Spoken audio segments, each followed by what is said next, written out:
those who don't know, I am Ben, the founder of Makerpad. I was one of those told to learn to code or find a technical co-founder and refused to take either of those paths and just thought there's got to be a better way. So back in 2018, I started building stuff without code, stringing stuff together and making it work and feel like real products. All the things I launched failed. And through that process, I found out that people wanted to just learn how I was doing it. So that's where the idea of Makerpad came from. It meant I could build all these crazy ideas and just remember to record my screen, and then I could share that with members of Makerpad. So January 2019 is when we started, and we've grown to must be like 15,000 members now. Last time I checked, we were acquired by Zapier in March this year. So now we are part of the Zapier family. Very excited to be part of it. And we've started since doing these cohort-based courses. And a few of our students are here today, and we will get them to introduce themselves. So why don't we start with you, Suzanne, and then we'll go around to Suzanne, Pejman, Katie, and Tim, and we'll do names, which I've just done. Which cohort you're a part of, and how long have you been using no-code tools? Sure. I'm Suzanne. Hi. And I have been using no-code tools for 6 or 7 years full time. And then if you include WordPress, which I don't know if I would, then it would be longer. So that's my experience with it. And I'm the chief creative officer, chief product and creative officer as of this past week. Congrats. And at DripDrop, which is a really cool app that I'm working on that I'm completely in love with, which of course is built on no code tools. And I think that's me. Did I check all the classes? Yeah. Right. Oh, which cohort were you part of? Oh, the first one. Cool. As soon as I saw it, I was like, I'm all over that. Yeah. Awesome. Yeah, thanks so much, and congrats on your recent promotion. And we can get into the weeds of the WordPress conversation later. Pejman. Yeah. Good to meet everyone. My name is Pejman. I'm the founder of Reflective. Reflective's a human in the loop no-code tool. So you can build workflows where some input is required in the middle of your workflow. And was building it when I was part of the first cohort for the no-code cohort. It was a lot of fun. I'm wearing my Makerpad hoodie because I took a lot of pride in that experience. In terms of no-code tools, depending on how you define it, I feel like I've been using them forever. I was building sites as a kid on like Dreamweaver and Front Page and all the different website builders. I did a ton in Excel and like did some VBA. So if you like count some like low code stuff, I've been doing that. And then more recently, like Airtable and Zapier, and of course, Reflective. So I feel like I've always been a no coder since a kid. Awesome, love it. And recently, what's the most recent thing that we exchanged something on Twitter about, which is even more? Yeah. So recently, I've also been getting into NFTs. There's this great community, Pixel Beast, that I've been getting involved with. The founder's also here in Seattle. And what's been fascinating is there's tons of workflows in the space. Everything's in Discord. There's tons of different things that you need to wire up. So I feel like there's a lot of intersection between no code and NFTs and crypto as well. Awesome. Yeah, I think we've got a crypto tutorial up, and I think there's a new one out that Tessa, another one of our members, has just made, which is awesome to like look up OpenSea and all of that stuff. So yeah, we need to dig into that a bit more. But yeah, appreciate the intro. Yeah. Katie, on to you. Yeah, I'm Katie Hill, and I was part of the founding cohort as well. I'm a digital strategist who actually just left my job, my 9-to-5, back August 31st. So it's been a month and a half and I feel fairly new in the space, but definitely using the no code tools, getting back into digital consulting and playing around with different offerings. So my no code knowledge, I'm now learning that WordPress is low code, and that definitely has been my bread and butter for the last probably 10 plus years. And no code was just like a huge aha for me. There's so much easier to build websites, especially for smaller businesses that I'm usually working with. And then I also have this idea for a business that I've started a little bit, building a community, a marketplace directory for holistic healers. So. Awesome. And congrats on the move. I saw that on LinkedIn recently. It feels good. Yeah, feels right. Yeah. Yeah, definitely. Awesome. Tim, on to you. Thanks, Ben.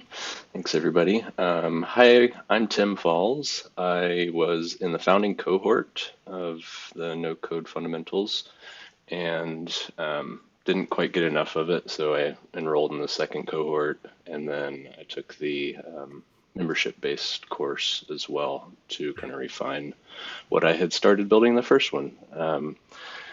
And that is Climate Friends. So that's what I'm primarily working on right now.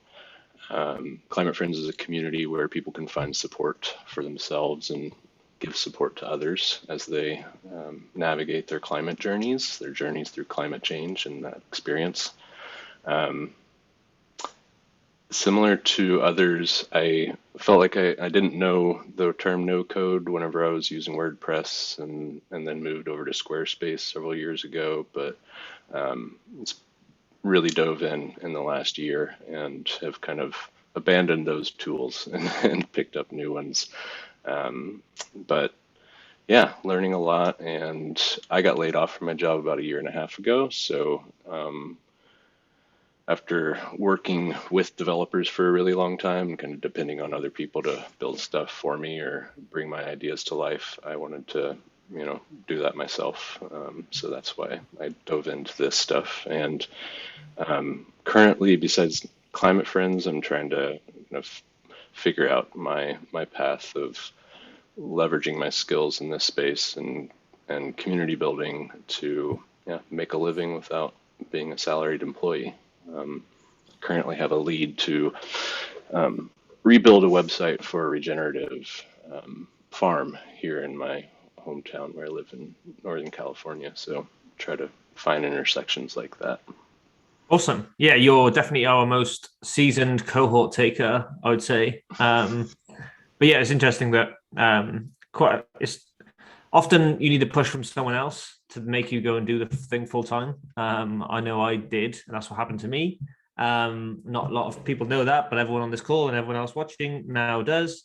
But yeah, I think it's one of those things that sometimes you need the sign from somewhere else, or like Katie did, and just go and do it yourself. But yeah, that's awesome. Thanks for the intros, everyone. And we'll start off with, you sort of all touched on it briefly, which was like what drove your interest into no code, and then what was your light bulb moment. Some of you have obviously been a bit longer than others, so yeah, really interested in what drove your interest, and then what was the sort of aha, this is it. We'll come to you, Katie, first. Yeah, I actually was taking a startup boot camp because I had this idea probably right before the pandemic hit to build a directory for holistic healers, but had never started a business before. So started a boot camp, still had it in the back of my head, I have all of these WordPress skills, but I still had a feeling that I needed a custom developer to go in and do some of the harder work. And I'm usually, I always say there's the developers when you're building websites, there's the developers and then there's the designers. I always fall in the middle. I'm more of the marketers. I don't have those strong skills in both sets. So I knew that I needed to partner with someone, but that can get expensive. And I really wanted this to be low budget at first. And one of the instructors had suggested no code, and I had never heard of that before. But someone also suggested Circle as a community platform. So I started getting into that. And then that hooked me up to Makerpad, and like the class was perfect timing. So that's how I finally decided not to go down the custom development route. Because they also said, you know, especially for startups, you don't want to invest so much money because your ideas change and there's so much iteration. And I can attest to that. I've already changed like 3 times, and I think I'm going to pivot one more time. And I can understand how much money I would have wasted that way. And it's so much quicker. So I would say the biggest light bulb for me was the speed at which you can build, and also like the flexibility in pivoting if needed.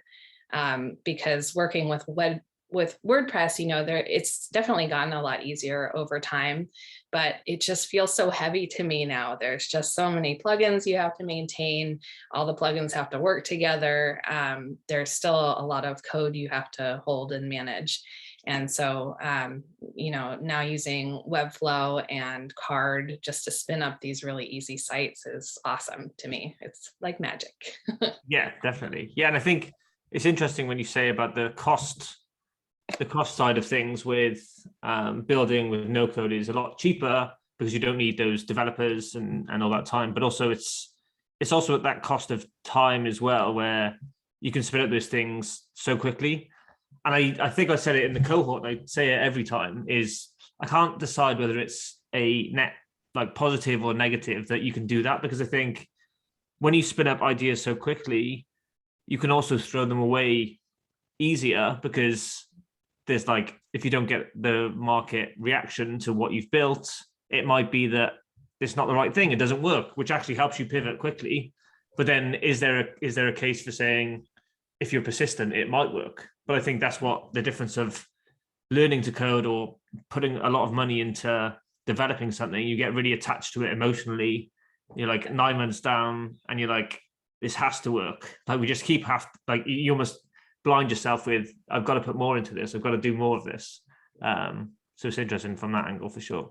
Mhm. Pejman, what about you? What got you in, and what was that aha moment for you? Yeah, for me, it's just the experience of being an entrepreneur and having built companies before Reflective.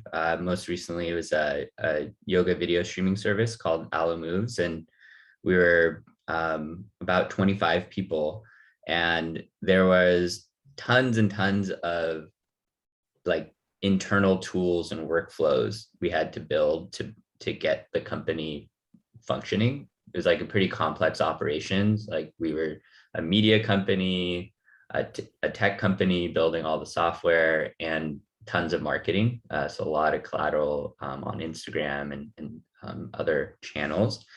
And so kind of to your point, Ben, it was like, what I saw as the opportunity with no code is like, you can build for sure like full on fledged apps and build your entire business just on no code.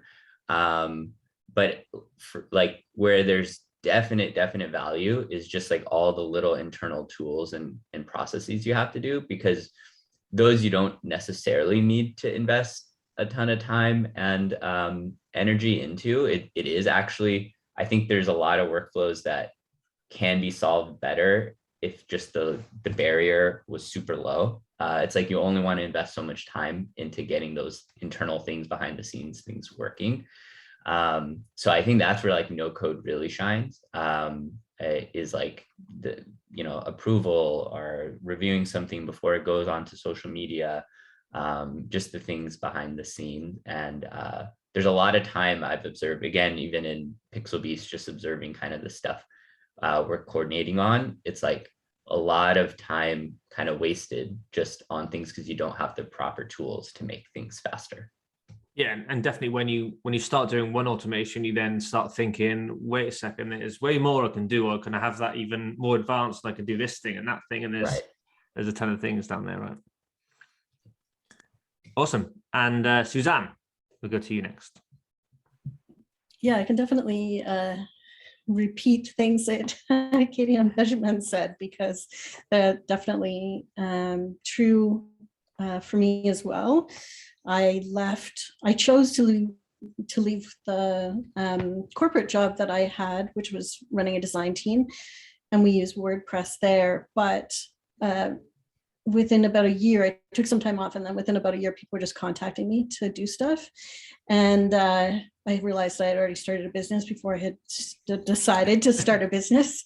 Perfect. And when I realized that, when I discovered Webflow, I was like, oh, like there was, I went, I don't have to hire a developer. I don't have to worry about that, the money cost that. I don't have to worry about the, as a designer, what it's going to look like when it goes through the development filter that they've interpreted it into something that I'm like, well, not quite like that actually.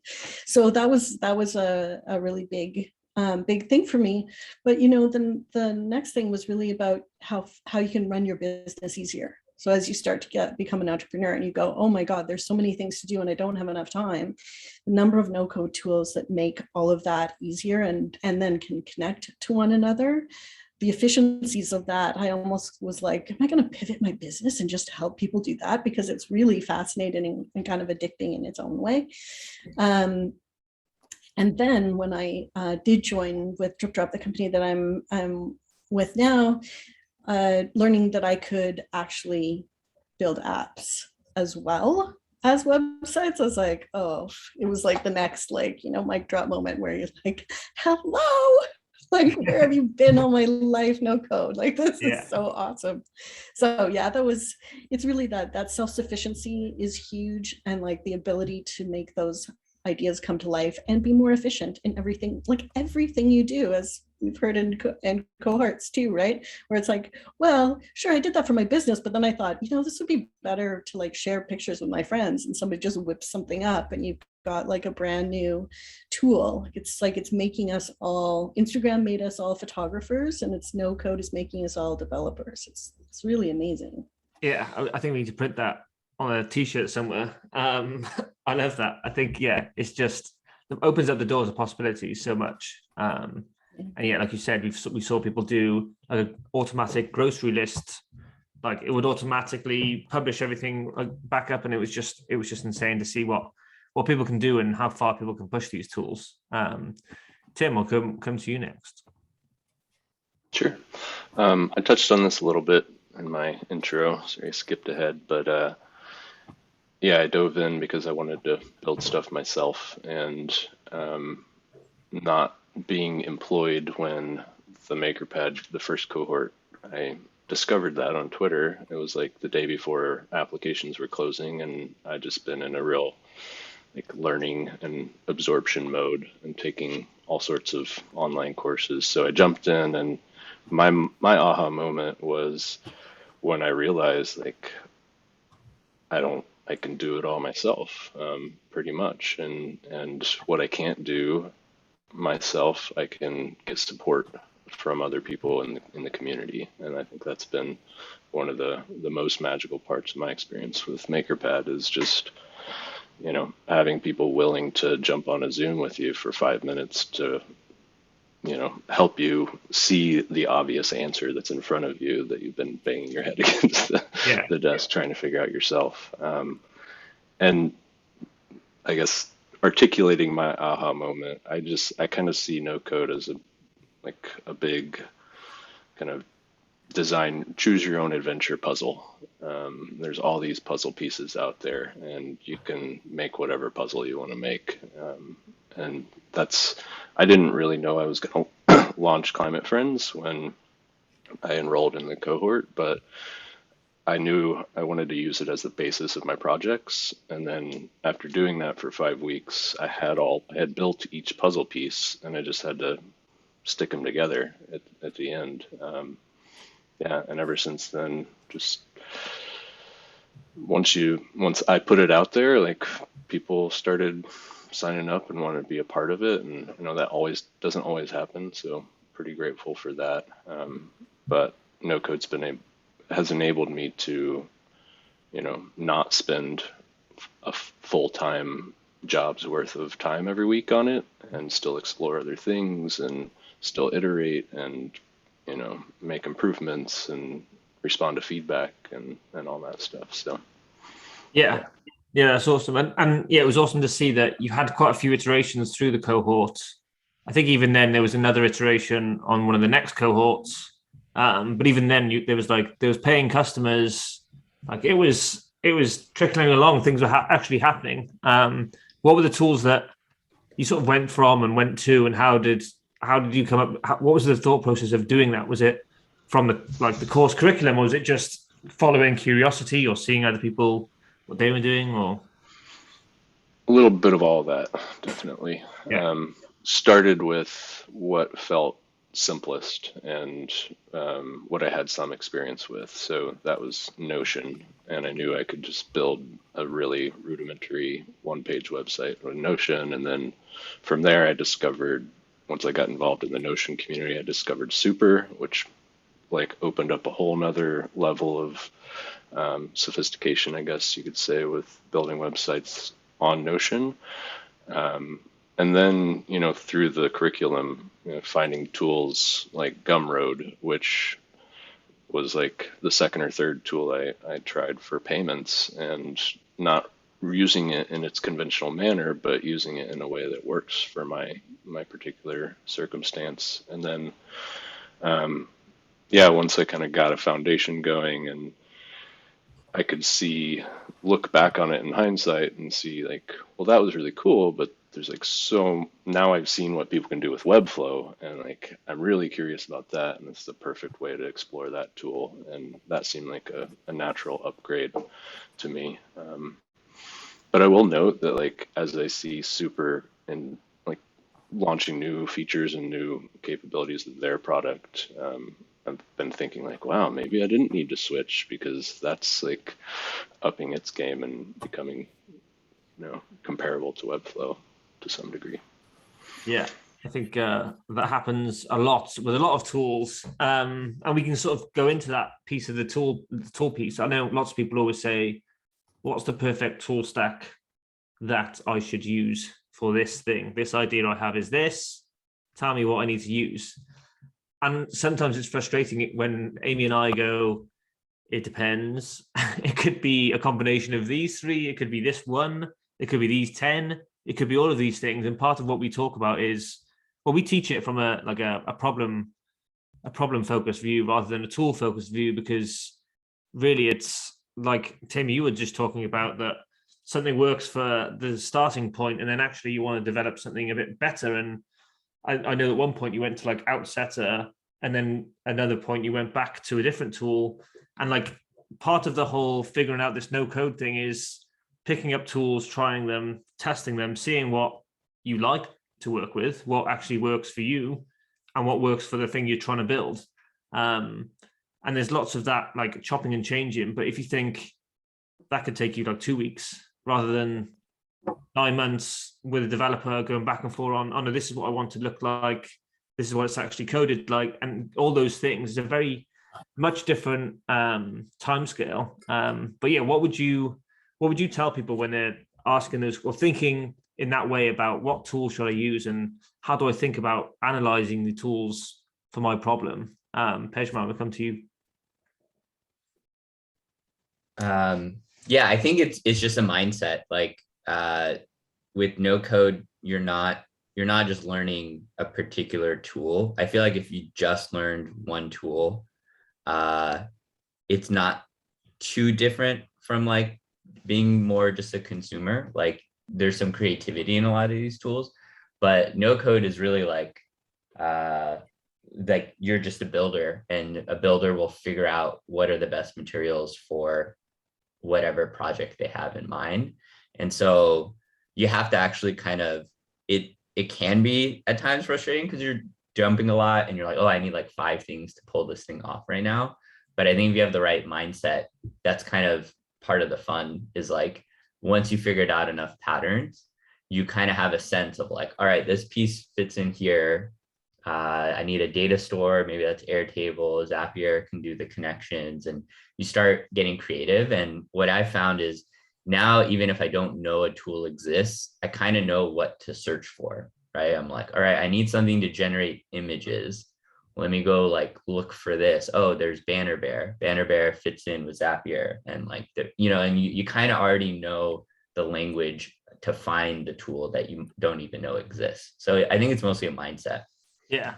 Yeah, similar to what Tim said about the puzzle. It's almost like you have the edges of what you're trying to build, and then you're like, right, what are the sections that work first? This one is easier, and this one's harder because it's all blue. So I'll figure that one out when I get home to it. So that's I like how you said that. Suzanne, what would you say about tools? Because I know you use Bubble, and I know Bubble is super powerful and can do a lot of things. It is one of the ones with the highest learning curve, if not the highest, but I know that Bubble lean into that and say it is, because you can do so much with it once you've learned all of those things. So what would be your view on that? What was the original question? I was answering somebody, so what just to make Sorry, sure it's I like about, hit like, it correctly. I was writing in chat. No, all good. It's about, like, when people try to figure out what tools are right for their project, and Okay. like, I know that you use Bubble, Yeah, I do think that, I mean, that is the reason that I took the Makerpad course, this particular program, because I was like, I know there's so many tools, and how do I decide? How can I get I was like, this is like a tapas, situation where you can go out and taste a whole bunch of like different things all at once, so you can get a sense of it. So the first thing for me, it was doing something like this, right? To try things out. And that gave me more options even than the ones that I knew. But Bubble is a total pain in the ass, and it is also amazingly powerful, right? So you can actually, with Bubble, you can, like, you don't have, if you've got a robust app that you want to create that typically would be built by developers, you can build it in Bubble. There are lots of other things where I think you'd have to build something simple. You wouldn't be able to fully customize everything in some of the other options, at least to the degree that I've looked at them, which isn't deep, but Bubble really, you can start from scratch. That's what I love about Webflow, right? Webflow is the ability to actually, it delivers on that promise that I've been saying for years, people have said for years, design from scratch. And you're like, no, I have to use your templates, which is not scratch. So Webflow lets you do that, Bubble lets you do that as well. But I do think that spending some time at the beginning of your project, whether it's you going out and trying things, or reach out, even better, reach out to a forum and people and community, stay involved in a community like Makerpad to get people's opinions on those different things. Bubble has an incredibly steep, somebody asked me about the learning curve in Bubble. And while I took a few courses and had the general basics, so I did it over a number of weeks, etc. I mean, I'm still learning. It's been over a year. And we do have another Bubble developer who's amazing. So it's harder for me to answer because I'm like, well, in comparison to Rob, I know nothing. But in comparison to where I was a year ago, I'm like, yeah, I could probably go and create my own thing. And then I would need to completely on my own, but it would still be a challenge now. So it's not a tool to pick up if you're just trying to like spin up an idea quickly. But it is the right tool to go to if you're like, I've got enough traction, and now we want to build something that is worthy of, being in, building a business around, and we need it to have really the ability to really customize. So yeah, that's my sense. Yeah, no, it's really helpful. And Katie, what are your thoughts on the whole tool debacle? Yeah, I was going to say, I definitely went through tool paralysis, especially starting Makerpad course. It was just like tool after tool after tool. And I was like, I don't know what to do with this, but I think you kind of have to go through that at first to kind of learn the landscape. And that's why Makerpad is so awesome, is you can actually go on there and search for what features you want, or actually tools and tutorials. So that's basically what I did. Was I just kind of like, I was a sponge for the first couple of weeks. And I really liked what Amy had recommended too, is as soon as I had like an idea in mind of what my project was going to be, is actually map out all of the features that you want and functionality. And that's when you can start identifying, you're like, oh yeah, this tool is really strong in this. I would also echo Tim's comment about how a lot of these tools are constantly upgrading. So Softer, for example, I had picked well, originally I had picked Webflow to use for a directory, and it was almost too much of a learning curve, and we were going so fast with the cohort.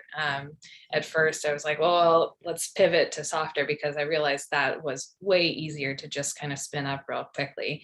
And maybe within 2 or 3 weeks, they had added on memberships and payments and all these additional things when I had, had gone in one direction or another. So I think that's also a benefit, but also you just have to continually keep on top of things. And I would also echo the community piece too. Just ask a whole bunch of questions. That's what I did. A lot of people have used things and realized it didn't really work with other things. But now I have a good sense, now being, months in on this, I have a good sense of which tools are the strongest in certain things. So like I will go to Card for something really quick, for like a quick 1-page landing page. Webflow for more design friendly stuff. Glide, I've done a lot of like personal apps, which is awesome. I've done like a vacation app for my family. I've done like morning routine journals. So just kind of like I've started to realize what tool is good for what. And then you're right, it's kind of like fitting the puzzle pieces together.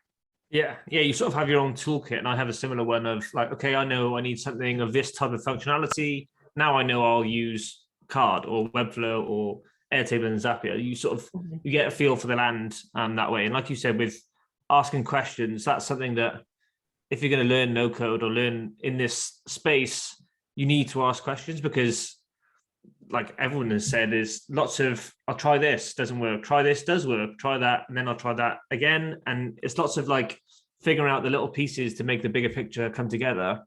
And it's more than likely that someone has gone through the exact same thing, whether it's for a different type of app or whatever. It's still really relevant. But yeah, Katie, with you, what tools do you use to run your business now? I would say, so I'm kind of running 2 businesses at once. One is digital consulting, and I haven't really had much time, but I'm working with actually a realtor client who needs a lot of automation in the background. So I'm really excited about that. It's actually my first client where I'm starting to see what we can do. She kind of works with multiple devices and needs to contact customers a lot. So I'm thinking a lot of Zapier and Airtable automations there. I have one client who I'm working with who does Webflow. So I'm trying that out in the real world now too. Awesome. And then on my other end, for my other business called Renewed Health, that my tool set there is, I wanted to spin up a landing page really quickly. So that was Card. I am using Circle for the community. And then I think I had, it was another one of those happenstance things where someone had posted a blog on Outseta about how to do membership applications. So I ended up bringing in Outseta to kind of do like a membership application step-by-step. So I've got some automated emails depending on if once they apply, if they're accepted, then they get to this other step. And so those are the 3 that I'm using the most, is Webflow, Card, and Outseta, and Circle, I guess. So, awesome. Love it. Yeah. And then soon it'll be Zapier and Airtable as well, right? Yes. Yep. all of the above. Yeah, exactly. So what? Yeah. So I'll stick with you for a minute, Katie. With obviously you took the jump of going out on your own and leaving a job to start your own thing and do your own thing. What was that process like for you? How did you decide to do that? What gave you the confidence to go and do it? Oh, that took years. I have always wanted to, I've always wanted to build a business by myself, but that there's the fear factor in there for me, at least. And I had actually worked on my own for a couple of years because I had gotten laid off, and I loved it. So at least I knew that piece to it. And the only challenge with that was that there wasn't kind of a steady income. Now I've learned, and especially, now that I think no code has kind of opened up my world a lot, because I think I can probably charge the same amount of money for doing less work. And my client doesn't really need to know that. The output still looks great, and there's still the marketing pieces behind it, but it's definitely reduced the amount of time that I'm working on stuff. And as far as like what made me, I just couldn't stand corporate world anymore. Just the hierarchies, and actually related to tools. So in the corporate world, I had to, I actually tried introducing Airtable. There were a couple of things where I was like, oh, it'd be so much easier if we had maybe our project management through this or some automations through this. But it would have taken me 4 to 5 months to get through governance and security and all of those things. And that was one of the really big refreshing moments that I had through Makerpad, through the course, was being part of a community of people who were innovators and quick builders and just really excited about taking an idea and running with it. Whereas in the corporate world, it was like, I had all these ideas, but I was running roadblock after roadblock after roadblock. And I was like, I can't do this anymore. And so that's been one of the most refreshing things now, is being out on my own, is just kind of like quickly doing things. I love projects where there's a clear start to end and I can move on to the next thing and just solve problems.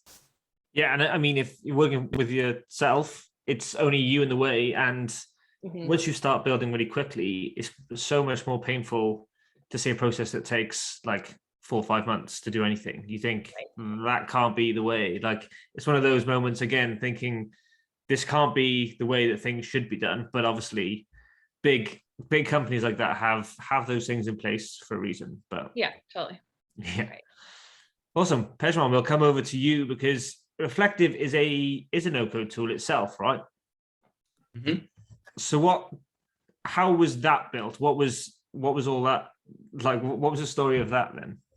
Yeah, so Reflective is built kind of with a traditional tech stack. So it is with Rails and React. But yeah, we were building it for internal tools, internal tooling. So when a company wants to go after and build these kind of processes, and basically our experiences so far in working with companies is a lot of the bigger ones, each kind of function has their system of record. So you'll have like sales and Salesforce, or maybe HubSpot, marketing often in HubSpot, customer success might use like an Asana or Monday. And so one of the patterns we've observed thus far is you'll have operation teams that are like embedded in each of them. So you might have like Salesforce admins that are like really experts at Salesforce and customizing Salesforce and building out workflows there. And then similarly for the other systems.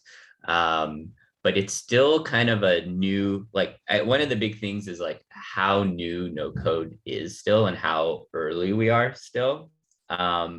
It's like a lot of the folks in the bigger, and when I say bigger, it's not even like huge companies. Like we're talking to mid-size, like 100 to 500 person companies is our sweet spot right now. Yeah. Everyone's in their own silo. So it's like they'll optimize sales, but then you'll have a major workflow. For example, whenever you close a deal, you'll hand off from sales to customer success. Customer success takes the deal and implements it with the client. And those handoffs are often like a Slack message of like, hey, like this person's ready, like get it in there. We have a client that we're working with that has this huge form. So basically a salesperson takes all the data in HubSpot, fills out literally like a 40 field form that takes probably 20 minutes at least to fill in, and then gets it into gets it into Monday. So I think the space, the place to start is not necessarily to replace these systems of record, but to be like, what are those handoffs and how do you make the handoffs better? So you kind of fit yourself in between the tools. And so that's essentially what we've been building towards. It is a lot of custom code, but we also do tons of integration. So we support Airtable and Zapier to do some of the heavy lifting. But I guess the major learning so far is like how these companies are organized, and that we're really early. Like I feel like there will be more and more like central operations teams that get no code and can work across the tools better. But it'll take time before a lot of companies adopt that.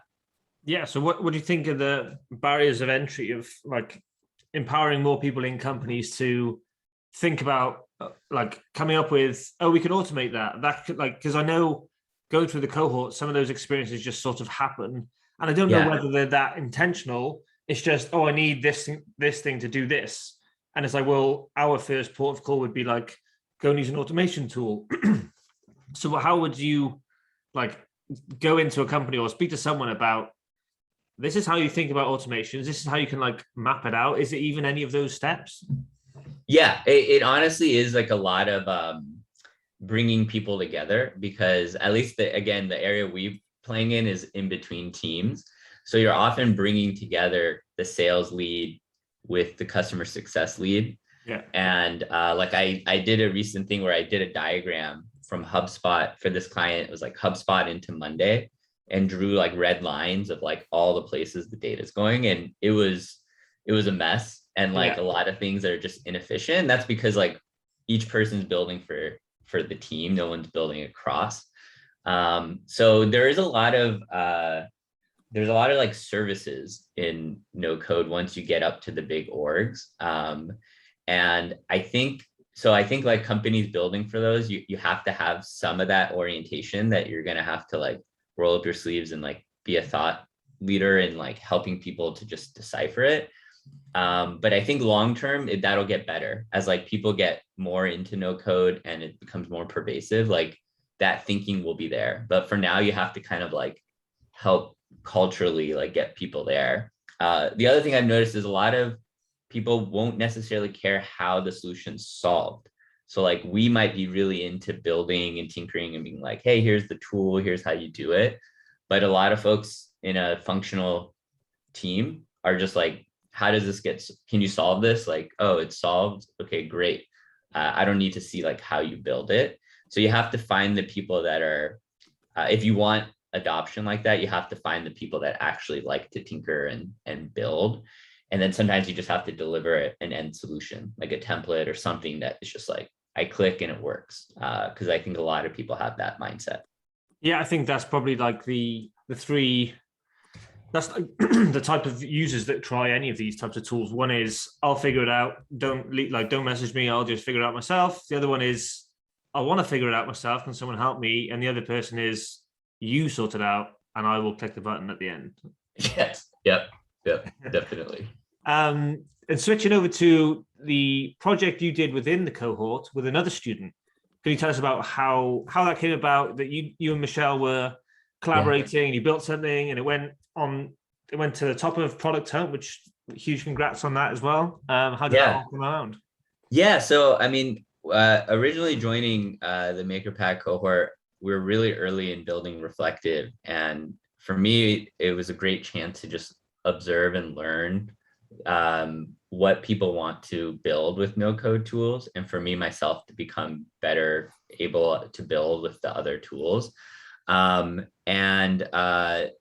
a real camaraderie in the cohort. So like very quickly within the first week, I connected with a number of folks, even outside the class. And Michelle was one of the folks that I originally talked with. And he's a really talented designer and was looking to do more web design. And so we were basically paired up to do our homepage. And basically the Makerpad experience really helped me refine kind of how to talk about Reflective and exactly the types of problems we were trying to solve. I did, there was like a day where I got to present to the entire cohort in Gather, and that was awesome. Like preparing for that really helped in many respects. And then as we were gearing up to launch, we decided like Product Hunt was going to be the avenue we went. So again, Michelle and I paired up. He did a lot of the assets there for it. And we connected with you all on kind of getting the word out there on our product hunt launch. So there was a nice write-up done about Michelle and I and like our experience building the whole thing out. And yeah, we ended up #1 for the day on product hunt, which was like blew us away in terms of what we were expecting on this first launch. So it was a big success in that sense. Yeah, that's huge. Yeah, I mean, to just have that, like everything in that whole scenario is like new. So there's new tools, there's new people, there's a new experience, there's a new launch, new product, everything. It's just like really sort of throwing you at the deep end. Totally. Awesome. It was awesome. Awesome. Well, we'll come back to a few of the other panelists too with one of our bigger questions, which would be if you could give one piece of advice to everyone listening, like around the whole no code space, what would it be? Pejman, we can start with you and then we'll go around to everyone else. Yeah, I think this is something that you and Amy did really well in our cohort, which is like just like push us to just start building. Like there's a tendency to overthink things and to feel like you have to have the whole plan before you get started. And I like it's incredible how much you know, how much better you are to make a decision like 10 minutes with 10 minutes more experience and then like 20 minutes more experience. And so like you have to trust that like you'll only get better and have better information and better skills as you go versus like knowing it all now.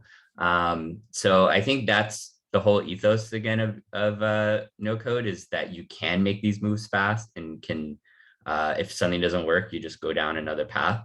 One of the moments I really remember was Ben, you had something where like someone was like, hey, I would love this feature in Stacker. And you were like, all right, give me 5 minutes. And then like literally a minute later, you were like, hey, it's done. What do you think? And like, that was like so amazing to see, because that's impossible with regular code to do something that fast. But it's just that spirit, like versus being like, should I do this? Should I like, just like, what do you think? And then like you keep making progress from there. So don't overthink it. Yeah, awesome. Love that. And yeah, again, I don't know if part of that was intentional. It was just like we were just doing that stuff and flying around. That's just how we roll, I guess. Tim, we'll come to you. What do you have for a piece of advice? My advice would be to find a pace and balance with your work that is healthy. I don't know if I assume other people in the world have a tendency like mine, which is you get into something that you're really excited about and you can't step away from it. And that has been my experience with no code for sure, especially in the cohorts where I'm just like totally deep into it and like really excited and have so many ideas percolating and things I want to try out. And also if you're, trying to be an independent worker and, setting your own schedule and choosing your own projects, whether you're getting paid for them or not, you can just do a lot of work and burn out quickly. That was my experience. I didn't step away from it, and I was like working too late and not getting enough sleep and not spending time with my wife because I was just so consumed with what I wanted to build. So, yeah, I would say work at a pace that is reasonable and find balance with everything else you're doing in your life. Awesome. Yeah, that's very smart advice. Love that. Katie, we'll come to you next. I would echo all of those as well. And I think maybe I would add also leaning on the community too. So there were often times where I would get into ruts of, I'm more of the like, I can just do it myself kind of person. But then I get stuck. And when I get stuck, I get uber stressed. And I also have those late nights of, I have to get this done before I go to sleep. And that's actually when I decided to pivot, actually when I was working with Webflow and it just wasn't working. I was like, okay, I got frustrated. But as soon as I went and asked a couple of questions to the community, I got answers pretty quickly. So I would say don't feel like you have to do it all on your own, because everybody's kind of in this same. Yeah, Awesome. I world. love that too. Mhm. Suzanne? Well, this might sound really fluffy. It's not like a technical answer, but what I really deeply encourage everybody to do is find the alignment in what you're doing with no code and what really lights you up. Because there's so many things. So a lot of people are tempted to be like, oh, I see a problem, or I can fix something, or everybody's saying you got to be in this area or that area. Things are changing so much. You cannot rely on any of those things. You can't rely on the idea that, you know, there's a gap here. Well, somebody might fill it tomorrow, and then you've spent this time on that. There's no way to rely on it. Actually, it is being responsive and reactive that's going to get you to be successful in long term, I think, in general in our society now.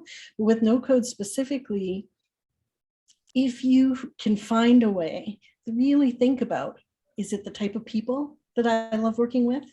That there are certain type of people that I really like gel with. We're like think alike, or maybe we're like values aligned, or maybe just the way they are, they're really loose and free, or they're like A types like me, or whatever that is.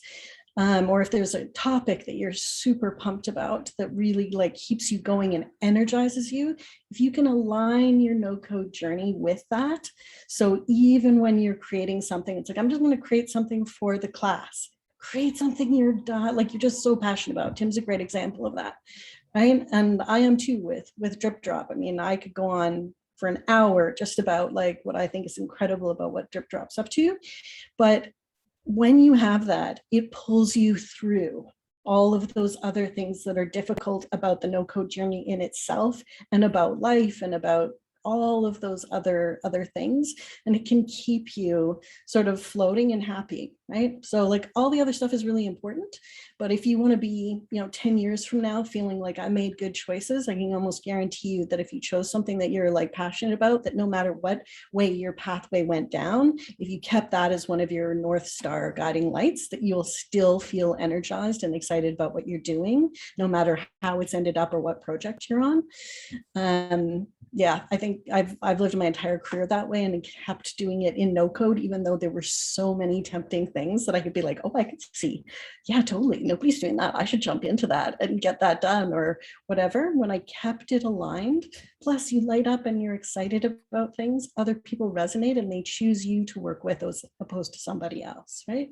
So that would be above everything else that we could say about no code. I would say just don't forget to align those things that really move you with what you're learning with no code.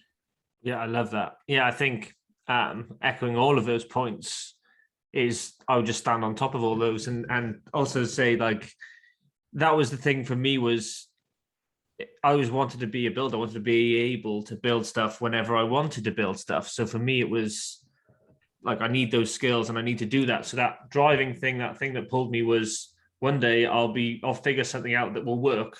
There's like, I think I showed this cohort 350 websites in my card account, countless others everywhere else.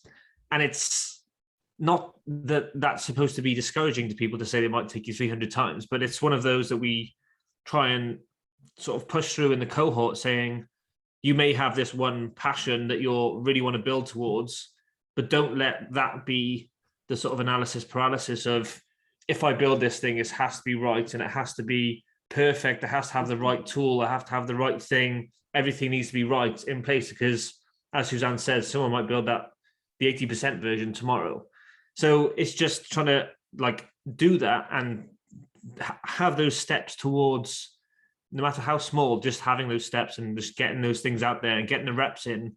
And what we say too often to cohort students is like, just build something that is a bit silly, like build something that's a bit stupid, build something that's not going to be that has to be your big business idea.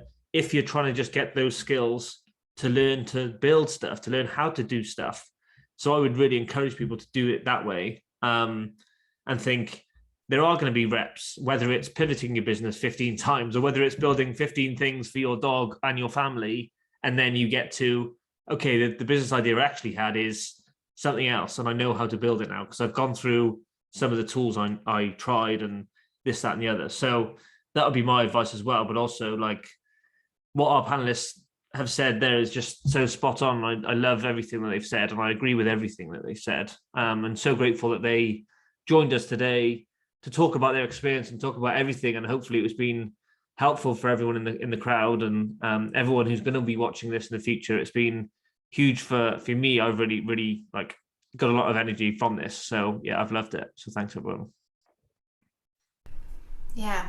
Thank you again, everyone, for joining. And wow, like, I'm completely inspired and constantly inspired by every one of you. I mean, Ben is incredibly passionate about what he does, and his passion has been a reflection of all the people that have come into this community. So all I can say is thank you so much to everyone that joined. Again, feel free to connect with us on our community too. And we have an upcoming cohort, which I highly recommend because you get to meet all of these wonderful people here. But again, we'll be having more community events because we feel like we have so much to share, and our cohort students and our community members have so much to share. So just keep an eye out for that. And again, thank you for sharing your stories with us. Suzanne, Katie, Pejman, Tim, thank you. And Ben for always moderating so wonderfully. But we look forward to seeing you all again at some point. So keep in touch, and can't wait to see you guys the next time around. Yeah, thanks everyone. Thank you. See you all soon. Bye.